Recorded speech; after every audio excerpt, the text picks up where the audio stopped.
Welcome to another episode of the Seven Figure Journey podcast, where we explore the ins and outs of the seven figure journey. I am David Gilliland. I'm one of your hosts. Today, we're privileged to have Jason with us, and Jason's calling to us out of California. Jason, welcome to the show. Thank you very much. Appreciate Jason, being why don't you being tell here. us just a little bit about your business and the name of it, where you're at, and what you really specialize in? Yeah, so we are in San Francisco, although we do some work kind of in the inner Bay Area here in San Francisco. At Six Architecture and Design Build is the name of the company, um, and we do turnkey architecture and construction services for our clients. Mostly remodeling because we're in kind of an urban environment and there's not a whole lot of new building going around here. Although we have done a couple new homes, specializing more in larger, additions, larger remodels. There's a whole cottage industry of design build companies that do kitchens and baths, but a lot of those didn't start as in the architecture world, which we did. So we're sort of focused on the larger projects, and there's a good niche there Yeah, for no. that. I mean, it's a huge advantage to a customer to be able to get the architecture and the building happening together, right? Yeah, The clarity, the communication that comes across, the speed of all of that happening, uh, right? You know that you've got a team matched up to do the work, so it's perfect. absolutely. Uh, well, I mean, you've been doing this for a while, and you've learned some things. You've had some bumps, and you've had some wins, and you long ago passed the $1 million mark, and you're multiple times above that.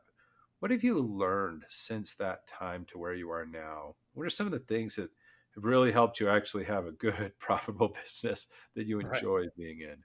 Right.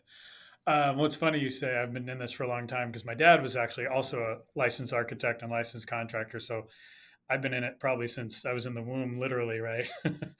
um, Although I didn't take over my dad's business, he passed away 20 plus years ago, but came to it, I think, out of a joy for not only design but the build, making something, right? Doing architecture myself. I was just, do some nice drawings and make clients happy on paper, and then somebody else got to actually bring it into life. And so um, the main reason we got into doing both was to guide our clients through that journey. People are doing remodels; they're not professional. We don't work with developers.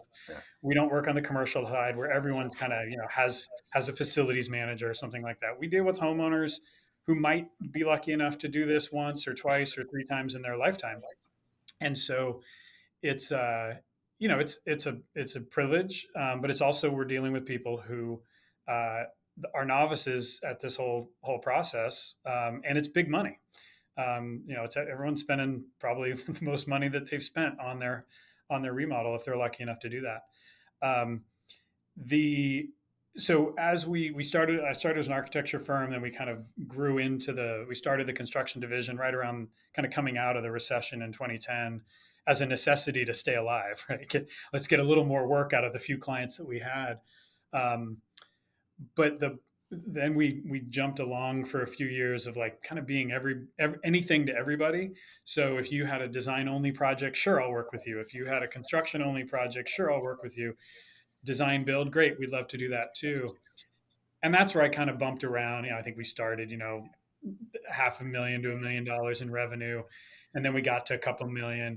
And once I really said, no, the design only doesn't make sense because it takes just as much of my time, and I'm not going to scale very well at that because I'm a licensed architect in the company, um, and the construction only was a whole different world of like, you're now kind of, again, the tail kind of wags the dog, right? You have other people that are determining the design, they're answering questions in their timeline, not our timeline. You're trying to deal with the client, but you got third parties involved. So once we sort of focused on, nope, we're just going to do design build, and started saying no to more projects, that's when it started to Yeah. grow. And it's just so counterintuitive, in a normal world, but it just, I'm sure in any industry, people can appreciate that the more you sort of focus on what you're good at, that's when the growth starts. And again, it's kind of counterintuitive, but it made sense for us. I love that insight, and I think all of us, no matter what stage we're at, could could take a page from that book and stop and say, okay, really, what am I best at that the market wants? Where do those come together and focus in on it?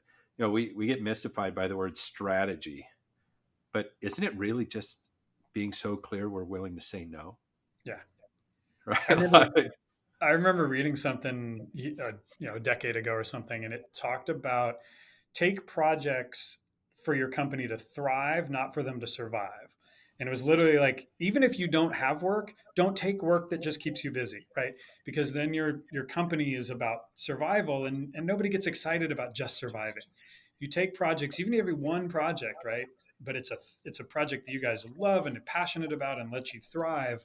That's important. So I've tried to remember that over the years. And of course, we've stumbled. We've taken projects that, oh, that client, they're a little iffy, but gosh, that's a big project, and we take it. And then of course, they're the clients that we're trying to, we're never making happy, and we're takes us forever to finish the project. And all we have to do is say we should have known it, right? When yeah. those initial signs. But it's hard. It's hard. It's all business, and that's the hardest part. Is it's tricky. Yeah, it is, because finding our space sometimes is being flexible and Yep. moving around, right? And when do we know that we're still on the right course versus it might be time to adjust? Like, we ought to be testing some others. Though we're great at this, what if we were better at this other one, right? Yeah. So it's just very hard. Hard to figure out, but impossible if we're not intentional and we just take everything, Yeah. right? If we just take everything, that can be really problematic Yeah. and discouraging for our team. Yeah. They don't want to be losers or doing lame jobs, right? Like, everyone wants to go home a winner. And Yeah. so, I mean, it was one of my hardest decisions as a business owner was like 2018, 2019. I had a team of carpenters because we self-performed a lot of our carpentry work, which seemed like the right way to do it. You get control over your labor force, you can potentially profit more. Of course, you could also go over budget, a little bit more. But what I realized is I was taking jobs to keep them busy rather than taking jobs that we wanted or that represented the design kind of work that we wanted to put out there. And so again, we were taking jobs to survive, not to thrive. yeah, And I let, three out of my four carpenters go. I remember sitting down with them in 2019. It was one of my hardest days, but it just made sense strategically. And I've never, looking back, we still have that one carpenter, and he's still here. It's still tough to have done that, but it just made sense to be to take again, kind of take projects that allow us to thrive and not have to feed a workforce.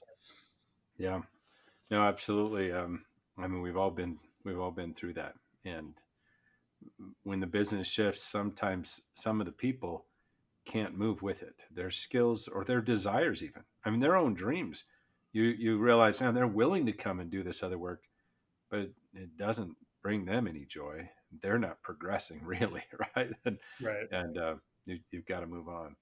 Yeah. Um, well, great nugget, right? Two pieces in there. One, yes, stay focused and get tighter around what you say yes to. And then two, when the shifts are made, make sure that the people that you have fit the new reality. Don't just try to shove, you know, the wrong peg into that hole. Yeah. Hold off, make sure the new reality, and help everyone move on, to the next place where they can succeed. Yeah. Any other insights you would share, or if you want to, we could switch gears and find out the new challenges you're at now. You steer this one. Yeah. And I think, I mean, on that point, the people part, right? It is true that we've had A+ rock stars at one point in our progression as a company that kind of the company outgrew them, or it just they no longer were an A+ rock star, not for anything of their doing. It was just the company sort of changed, and you do have to be ready to recognize that and move. And for the past I think 8 years now, I've been part of a peer review group called Remodelers Advantage. A lot of nationwide similar companies, and we meet a couple times a year. And that, starting then was really when I started reading all the books, right? Good to Great and all the books, and they all say, it's the people. The people are, and so I'm reading all this stuff, and 8 years later, I'm realizing, yeah, it's the people. you know, so it's amazing how how there's just running a business is complex, and you think, and when you write a book about it, it seems very simple, but when the everything's coming at you all day long for years and years, it's really hard to focus on that. And we make people problems, we make people mistakes, and as I mentioned, there may not be any people mistakes, or what is a wrong right people wrong seat, or right Yeah. Yeah. right people right seat.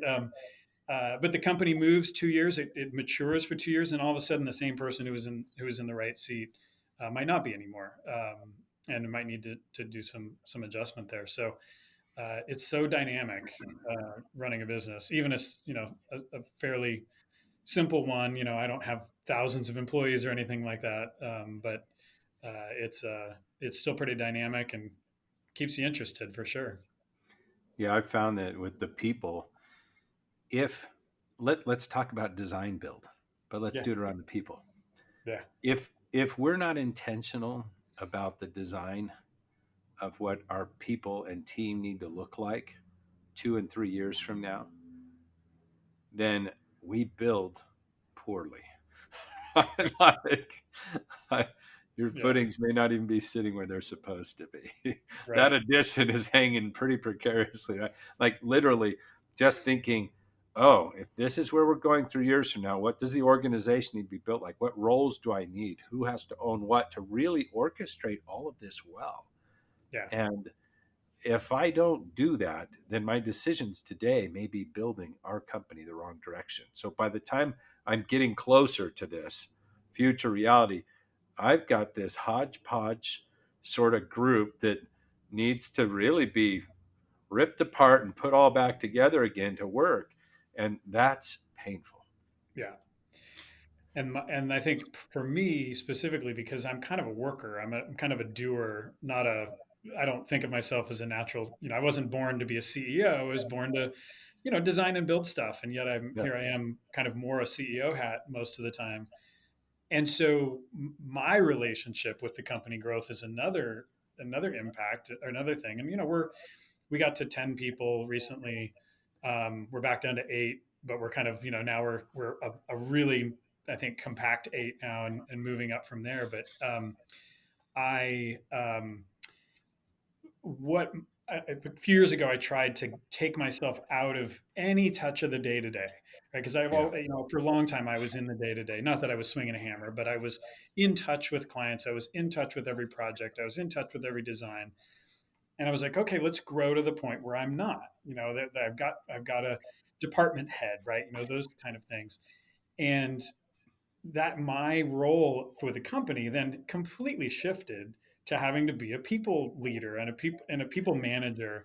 Yeah. And that wasn't what I didn't own that well enough, I think, in some respects. And so, or I didn't know how to do it. Not that things went terribly wrong, but um, then you're thinking, oh well, maybe I'm not good at this. Maybe I should just have a smaller company and be in touch with everything more. But that's sort of limiting, and it's then, can I go on vacation for more than a couple days, and Yeah. so that understanding what my role is with the company, and whether I'm in the weeds or kind of working on the business more, is it's still a work in progress. And as soon as I jump in, things kind of improve, because the culture, I can literally be the culture towards my Yeah. client. You touch everyone. It is Right. you. Yeah. Yeah. But yeah, so it's that's one thing I've been struggling with recently. Although I do have I think when we've reconfigured our leadership team, we've reconfigured kind of some of that middle management, if you will, and the other company leaders besides myself, and feeling really strong that we have a good culture now, and we can add those couple pieces to scale up as needed. Well, good. So if you feel you've mastered that shift at that 10 employee range, roughly 8 to 10, and you're moving to your next thing, What is your challenge now? Let's put a little bit of time into it. Or do you want to sit in this space for a little bit and say, no, I want to understand the rest of what I need to do to transition from that founder entrepreneur who has a job with great helpers into that CEO who has a business? And I mean, in many ways, you're taking off your architecture hat now, and you're taking off your project management hat, and Right. your customer service hat, and you have to entrust and enable others. Like, do you want to talk more about that shift, or do you want to talk about another thing that's pressing No, for I think that's good to talk about because there was a mentor of mine again through this peer review organization named Judith Miller who um, talked about, and I think this came from, I think she was a Harvard article or something, and talked about different stages of company. And this is she absorbed it to specifically to the remodeling industry. And I think from the smallest is stage one, right, where you're just kind of doing all the work yourself. you? Yep. Stage five, I think, was you're not doing any work. You have people doing it. You're you know kind of watching it from above. And I believe the change from stage three to stage four, which was basically stage three, you have people that are doing it, but you're still involved. And then stage four was you're less involved with the day to day. Her contention was that in the remodeling industry, you can be really profitable at stage three. Just stay there and float. Why would you want to try and grow it any bigger? There's as much Right. profit there as You anything. got five, six, seven people. Life's good, Right, right? exactly. Yeah. Exactly. And then like stage four is what I tried to get to, right? And I realized that it was so much of a different Yeah. impact on what I needed to be good at and what I needed to learn more about. And so I'm still kind of floating between the two, deciding where I want to go. Right now, I'm kind of back in stage three, going, all right, Yeah. this is Let, good for now. let's talk through this then. Yeah, So some of the earliest like data and numbers that I saw on this that I thought was pretty good actually at the time, um, was taken from the census, and it was some work. Clayton Mass did some work around it, and he's out of a company that did a lot of marketing automation. He built a company called Infusionsoft, and he looked at all the companies at their different sizes, and he found that just about every time you triple in size, you're changing. You're at a new stage of business. And at those, there's different things needed at each stage. When you're sitting in the middle of one of the stages and you've appropriately shifted and you're doing those things, you're doing great. But if you move size wise, revenue wise, people wise to the next level without making some of the fundamental shifts, oh man, your margins start dropping, right? Or you see this up and down revenue line thing, which is just drives you nuts, right? Your sanity goes out the window. You're working from 5 to 9 to fix the problems that everyone's causing from 9 to 5, right? Just right. because you just got too far ahead on your skis. And um, and those were the stages that you identified. Stage Mhm. one, two, three. Three is where you are today. Four is that, and I'm not going to use a revenue. I'll use a people size. Is 10 to 30 employees. Yeah. Okay, there's your stage four, and then stage five is 30 to 100, Right. right? And in these spots, and so one of the key challenges in overcoming and mastering in stage four to shift from 3 to 4 successfully is the people and the processes. Let's talk about the people. The processes you kind of have to change because it used to be just you knew it all. It was running. There were things you had to learn all of them. Now you're having to hand those to someone else that they then need to grow and develop to work at the new size, which requires more coordinating. You're starting to get departments, like you said, right? Yeah. And Yeah. so new processes have to be built. Great. Do that work with your team. But the people side, it has to shift from a bunch of helpers uh, to people who begin to really own their Yeah. space, right? And it's an entirely new level to get them to own it as Yeah. though they were you. Like, how And we, much do they care? Yeah, exactly. We talked just recently, or more recently, over the last couple of years, in our people reviews, not, in sort of our leadership team reviewing, is like, Yeah, do they have an owner's mindset, right? And I that's never right. talked about that before because I didn't need an owner's mindset It because didn't I was right matter. there. I was the The owner owner. was there touching everything, Right, right? That's right. exactly. Wasn't Um, needed until then. but it's And funny so, you mentioned process as part of that 3 to 4 yeah, transition because we've for years we've been trying to build out our SOPs and our different processes, and thinking we kind of had them, but we didn't really. We sort of had a table of contents, and some of them had things under. And when we've recently kind of gone, okay, we tried 4, let's pull back to 3, but we really are regrouping, and we are so focused on our processes right now, and building them out, good, and good. testing them. And I don't know if that means we're going to launch to 4 again, but it means that we're going to do 3 in a way that is much more controlled and allowing for people to potentially rise up in their positions to take ownership of their, sort of for. I tell my son, who he's 13 years old and he's into volleyball. He got frustrated because in the new team he's not playing the position he wanted, and I said, look, keep working, force your coach to make that decision of putting you in the position you want.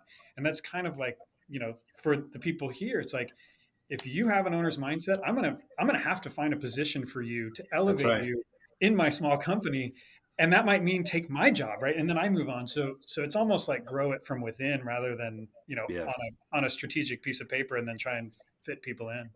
that's right. And so, and though you're going to solve these process problems every time you shift, you'll have to do new processes each time. It's Yeah, just the way it goes. Okay, so it's more that you've learned to master the discipline with your team of creating the appropriate processes given the current environment, that becomes a new discipline. So the current process you're building, great for 8, bad for 16 probably. yeah, Okay. probably. but the muscles, now that is going to keep playing, right? You'll be able Yeah, to do that well. Now the people muscle, let's learn the people muscle, because you were an architect, which means you went into that because you like to build stuff, not because you love to lead people. And, and so we start looking, and it's not that you can't do it. Anybody can. right.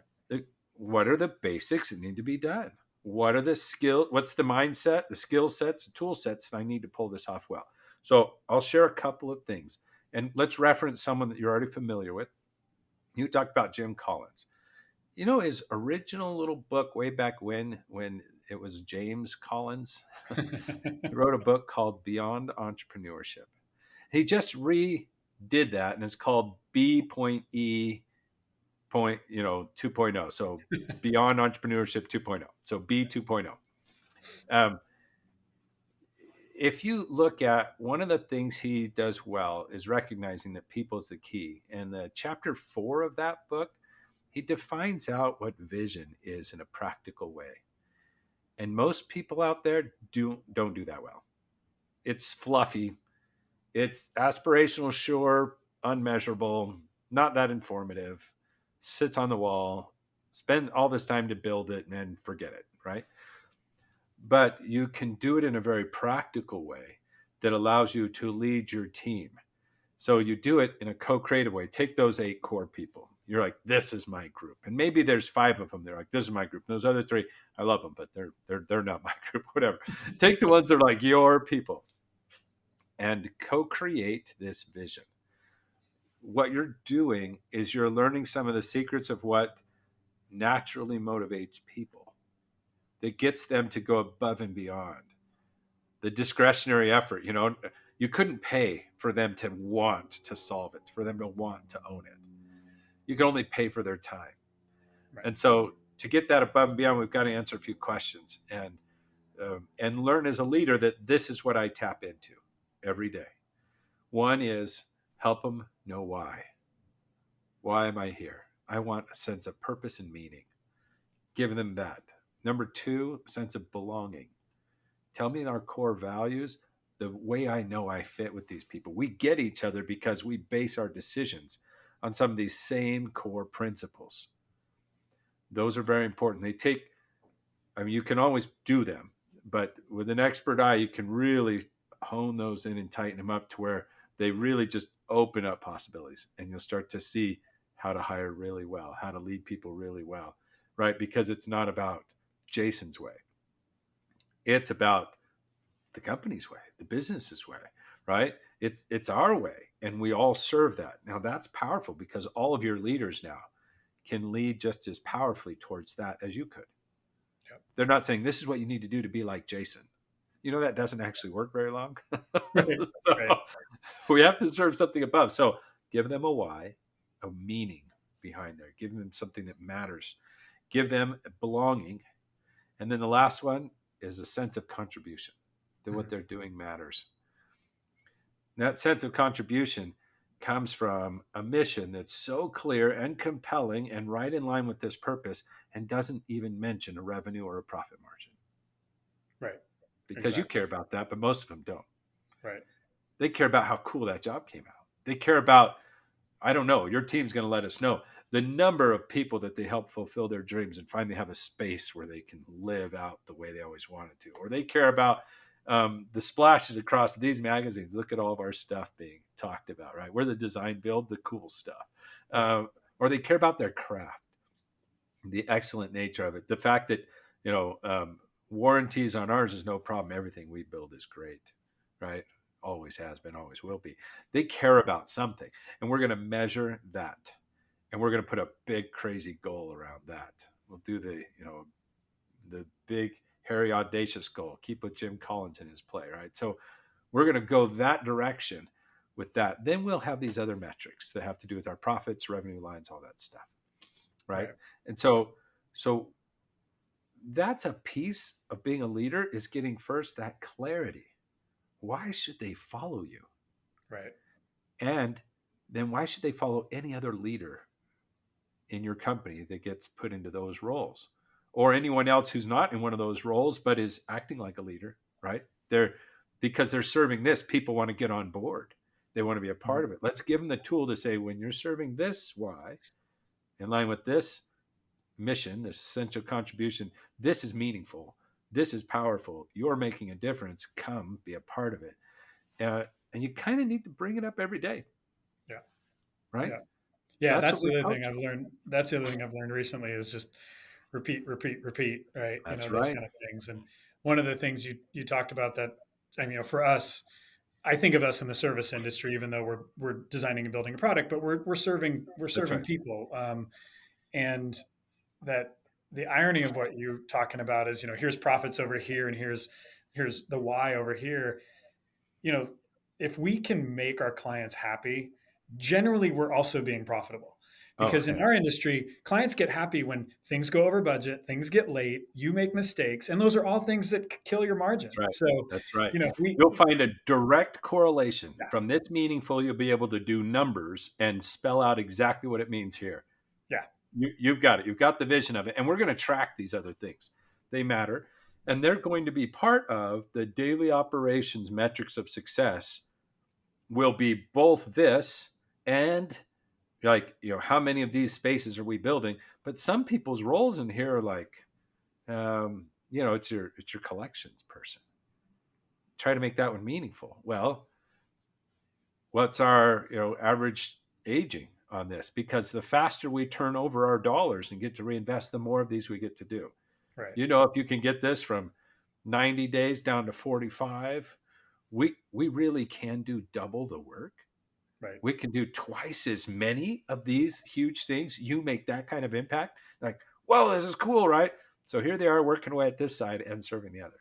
yeah. Or So even enabling that growth, right? You know, we don't want to. If we can't get paid, why would we want to grow? But if you can that's fix right. that, now we can take on this extra work. That's Yeah, right. It yeah, makes sense. Every single role can be tied directly to those mission goals, um, directly, or maybe in a supportive way if you have an executive assistant, on how much they free up your time to hit these numbers, right? You can do 50% more because you have that executive assistant. That's their measurement. Perfect, right? We can do that. But that's in an operation side. We have to set the vision, then we have to make their daily work tied to it and see it and feel it. That's fun. Second piece, let's let them be part of the big picture. mhm, So leading isn't about telling. Leading's more about asking. Asking is greater than telling. So when we're thinking about how in the world are we going to get to that 3 years from now, wow, that's a big stretch. Or the end of this year, whoa, that's hard. Ask our team, how are we going to get there? And use tools and facilitation ways to get them to actively participate in the strategic direction of the business and how we're going to execute against those plans. As we start to do this, you'll see more and more people rising up, more and more people taking it and owning it. Why? Well, they were trusted to. And this is just new work. And it is not easy. Why? Well, you've been surrounded by architects and contractors, and they don't always think that way. So surround yourself with a new group. Sounds like you're doing some of that. There are other great groups. Surround yourself with them. Have a clear methodology you're going to follow, not a management structure one alone. Mhm. Plenty of those exist, like scaling up or EOS or something like that, but a leadership structure that teaches you here's a defined way in how we lead people, how we move them to another level. When that starts to happen, work gets fun again. Adding Yeah. extra people is great. We just got better at hiring people because we're clear about who really fits, who's really passionate about this purpose, who fits in the culture and these core values, and who could contribute meaningfully to that mission. Right. So both company fit and role fit. Mhm. We've got very clear about that, and it's so much easier to find somebody, to attract them, to hire them, and retain them. We've got that kind of clarity, and they know how they win every day. So there's these pieces to truly lead people that this is the main work to shift so that the 10 to 30 employees and the appropriate revenues that go with that, right? The 1 to 5, 6 million, that movement is enjoyable instead of terrible. Right. So, Right. right, is profitable Or and smoother at instead of least. putting you into debt. Yeah. What other questions on that, or was that enough for us to kind of wrap up this one for you? No, I think that's good. We talked just before we hit record about the challenge of capacity, kind of controlling our capacity with a feast or famine kind of industry, and I don't, kind of it fits in a little bit with what we were talking about choosing to grow and controlling your growth. Again, if I chose to be a barber or a dentist or something, that's something that doesn't go up or down a whole lot, right? You can be a bigger firm or a smaller firm, but this flow of work is pretty consistent, right? People's hair grows, Yeah. people's teeth need cleaning. Um, in residential remodeling, it is a feast or famine industry in many ways. It gets really hot. The market gets hot. Everyone says you kind of got to chase it while it's hot because it's going to get slow again. And so, we're in a position now where we're lucky enough to have some backlog, and so, does that mean that I want to grow to meet that backlog? Do we what's the right capacity for us as a business, and just start to say no to people? Well, not no, but hey, I'm already starting to tell people, like, 2026 is when I can start your project, and that means that I'm going to lose some of those leads, and so so Let's that's play an with this for yeah. 2 seconds. Okay. Hey, I'm going to free you from the feast or famine belief. I hope. I'm not really. I'm going to start. You're going to have to hear it 20 more times before you Right. believe it.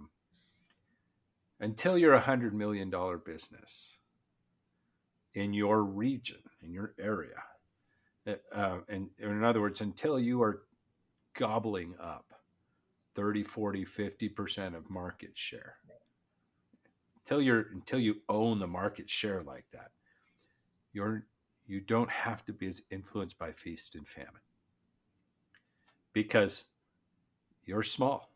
There's always that much work. Question is can we take from the others? Can we be better than they are in either the reputation, well, let's say and the marketing? So if our work right now is coming principally through the referral network of who we've got, it's lovely, it's nice, but it's tied to a group. It's not tied to an activity. It's tied to the pools you're in today.